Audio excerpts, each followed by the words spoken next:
Good morning. This is Ayya Vimala, and I am here in Crystal Lake, Illinois. It's a beautiful Friday. Oh, okay. I've just had a series of messages and calls with family members, so I'm really appreciating right now. My brother in Tennessee is the closest one to my mom, who's right in an assisted living in Tennessee. So we had to have a talk about something that happened to my mom yesterday, and weird phone messages. And I missed one from my mother last night, but got one yesterday morning, and called him and left a voicemail, which never got on his phone. So it's just been a series of curious incidents, but it made me think about the monks that I work with, and who are the backbone of Blue Lotus Temple. And they all have, Bhante Sujata's dad died. The other monks have all suffered loss in their families. And it just made me flash once again on how difficult it can be for us to be separated from our families. And for me, it's a matter of, I can, make the drive in 10 hours, or jump on a plane and be there sooner to be with my mom, and how difficult it is for the monks who have dedicated their life to the dharma, and they're so far away from home. And it just made me feel a lot of appreciation with just a little minor issue that I'm going through. It just made me, I just couldn't stop thinking this morning about how difficult it must be for the monks when they talk to their families probably every single day, but they're so far away. And I really want to send out good wishes to all of them, and hoping that they know that their families, their parents, are in good hands and being well taken care of. And of course, most of their family members are a lot younger than my mom. I'm probably the age of some of their grandmothers, but I think it's good for us to remember it's not an easy life. It's not an easy life they've chosen, because they are taken away from everything that they've known. Not taken away, they chose to come here, but it's difficult. So I wanted to send out just be sure to send loving kindness to not only the monastics, any monastics who are from other countries and they have families, or others who are just away from their families, and send out good metta to them.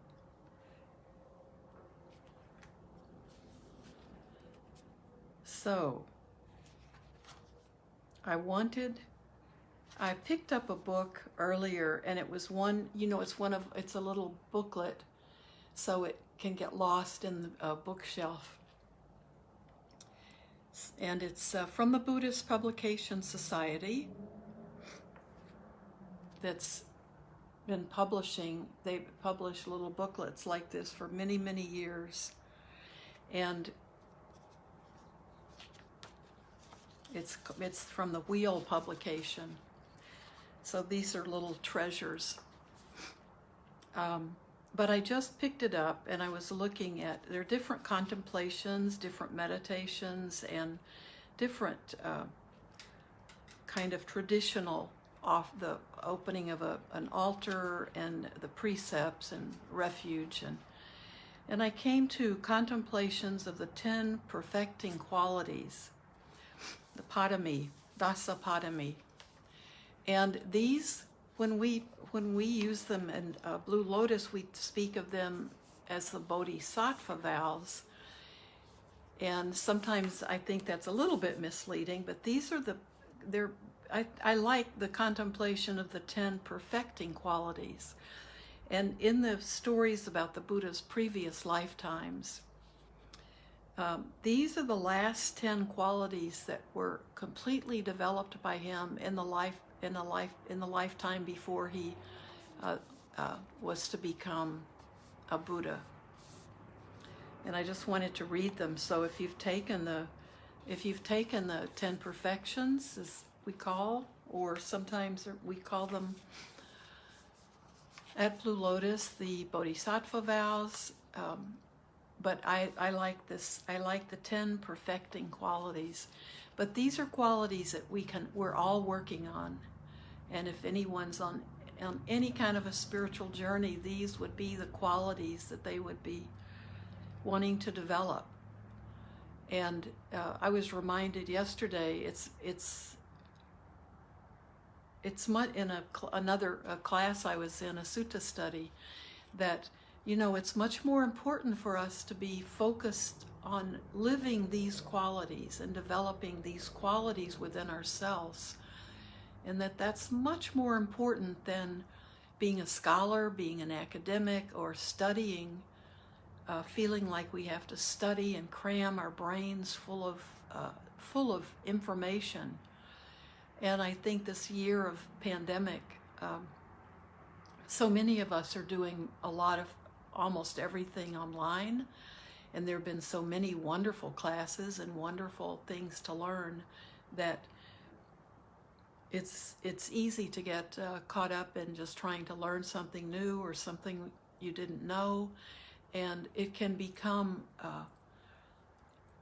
less being mindful and developing these qualities in our daily day-to-day life, and more about understanding the material for a class, or getting enough read to be able to feel like you've done what you need to do for your class. So it's very important to remember to work on these qualities like metta. And I'm going to read the 10. I think this is a lovely way to describe and how to a way in our meditation to work on these qualities, because it's how we show up moment to moment in our daily lives that really matters, and how much in this lifetime we can develop these qualities. So they are firmly there, and they're not just on the surface, or they're not just about something that we read about. And I'm sure we all have enough knowledge to take the knowledge we have and then spend the rest of many lives working on developing these qualities. So this was written by Narada Thera. So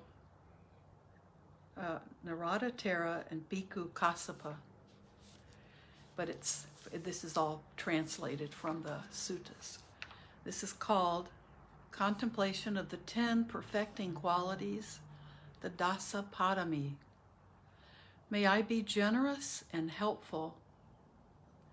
May I be pure, virtuous, and well-disciplined. May I not be selfish and self-possessive, but selfless and self-sacrificing. May I be wise and be able to give the benefit of my knowledge to others. May I be strenuous, energetic, and persevering. May I be patient. May I be able to bear and forbear the wrongs of others. May I be honest and truthful. May I be firm and resolute. May I be kind, compassionate, and friendly. May I be humble, calm, quiet, unruffled, and serene. May I serve to be perfect. May I be perfect to serve. I think that's lovely. So, these are the qualities: generosity, virtue, renunciate, wise, energetic, patient, truthful, determined, filled with metta, expressing metta, and have equanimity. So those are the 10. And I think it's beautiful if we spend, I realized for me it's very important to keep these in my mind. And we always joke about the list in Buddhism, but these, if you think of these 10, you will recognize them in almost all of the Buddhist teachings. And if we can just always be present when we're being mindful in our day-to-day lives, not just in meditation, but from the time we wake up in the morning to the time we fall asleep at night, just be aware of these qualities and how you feel that they're developing and moving, blossoming, how you're maintaining the qualities that you already have, and how you're nurturing them and taking good care of them, and how you're allowing the qualities to grow and expand in your life. I think that's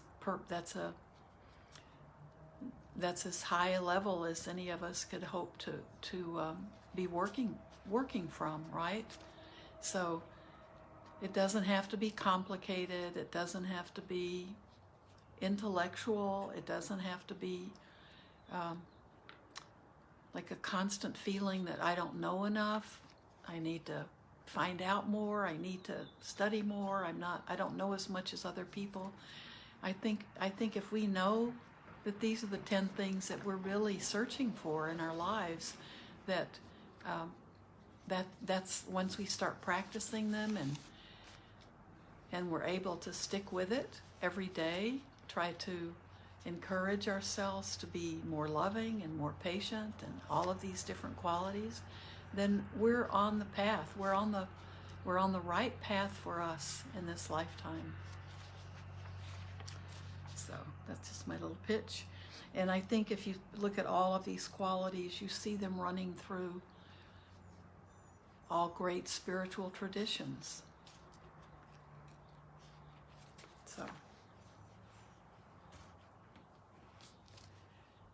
So why don't it's a Friday, we have weekend coming up, we have sun today. It's still chilly outside, but my goodness, it is gorgeous. And whether it's gorgeous or not, it's just weather, right? It will change. But when it is gorgeous and beautiful and helps us feel awake, and that's good. We can enjoy it while it's here, but we don't want to be suffering when it's gone. So that's our lesson that we have to learn from our friend the weather.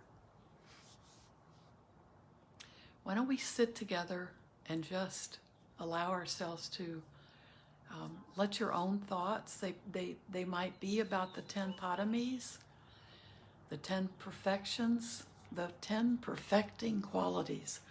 And I think they're called the perfecting qualities because they are talked about as the final 10 that's as a bodhisattva that the future Buddha perfected at the very end of his training to be a Buddha. So find the posture that lets your body know you're going to be practicing for a little bit.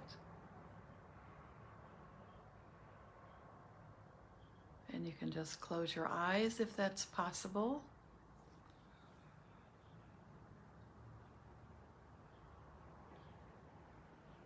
Be aware of the body breathing. Feel your spine stretched out, lifted up.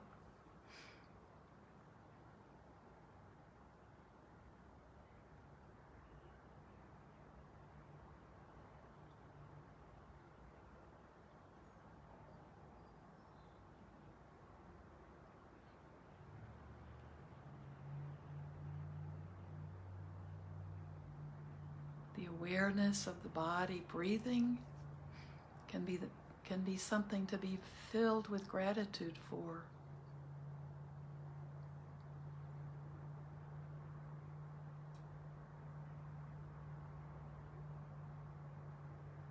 We can appreciate the things our body does and takes care of us, even if we're not being so careful. The body wants us to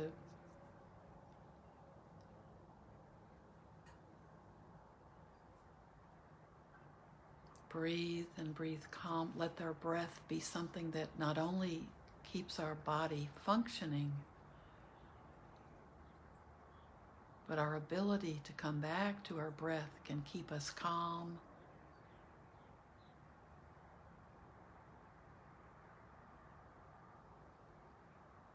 And for our practice, our breath keeps us in the moment, in the here and now.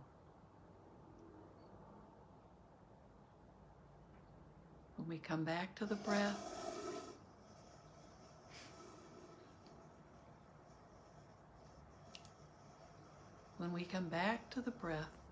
we're coming back to the moment, back to the present.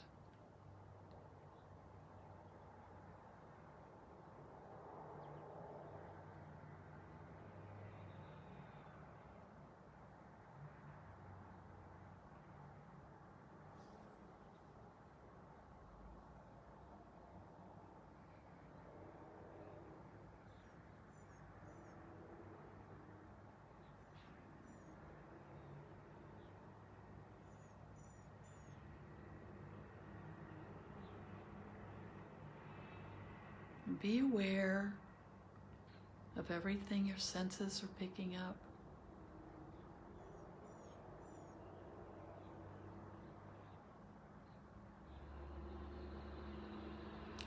I hear birds chirping outside, but I also hear the rumble of trucks.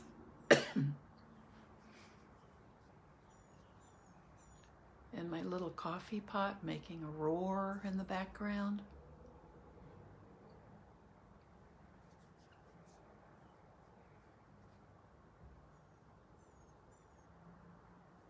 They can all be okay.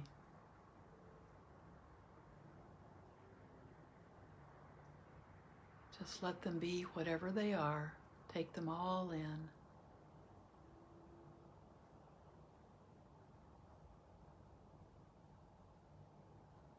Be aware of how the air feels on your skin.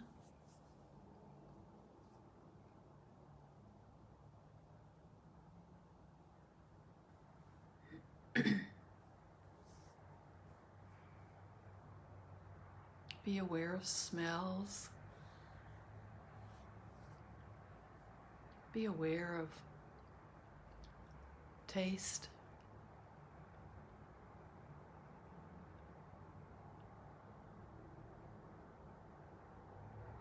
And be aware of what's in your mind.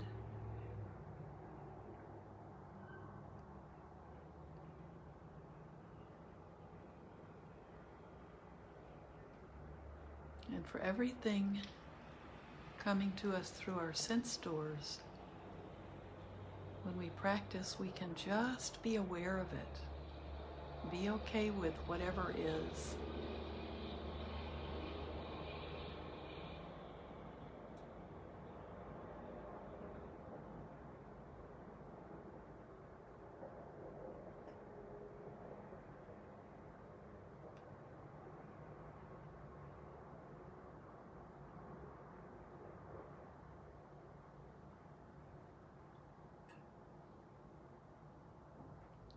Notice how you react to it.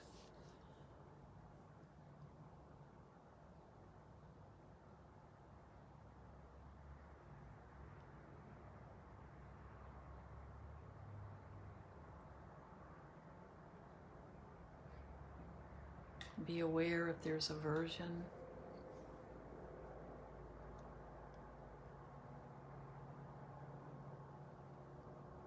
Be aware if there's some sensual desire.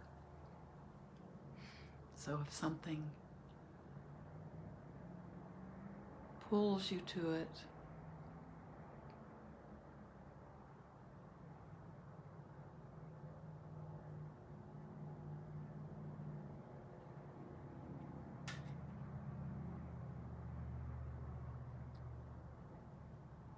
and then just let it go.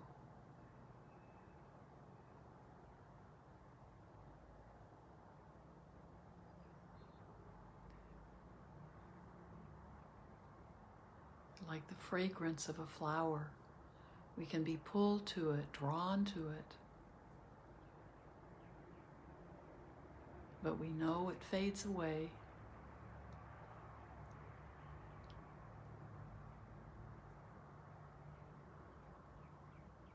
It doesn't last.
Just simply keep coming back to your breath.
Come back to the breath.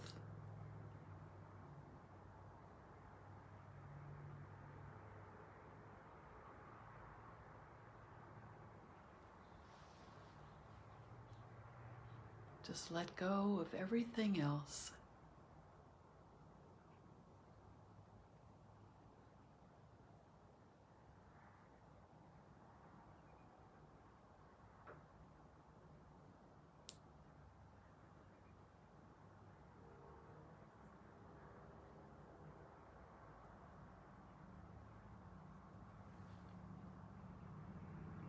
May everything we do and think and say be done for the benefit not only of ourselves, but also for all beings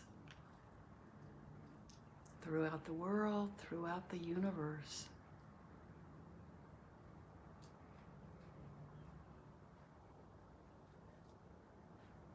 And may all beings, human beings and non-human beings, be well, be safe, be content, and live in peace.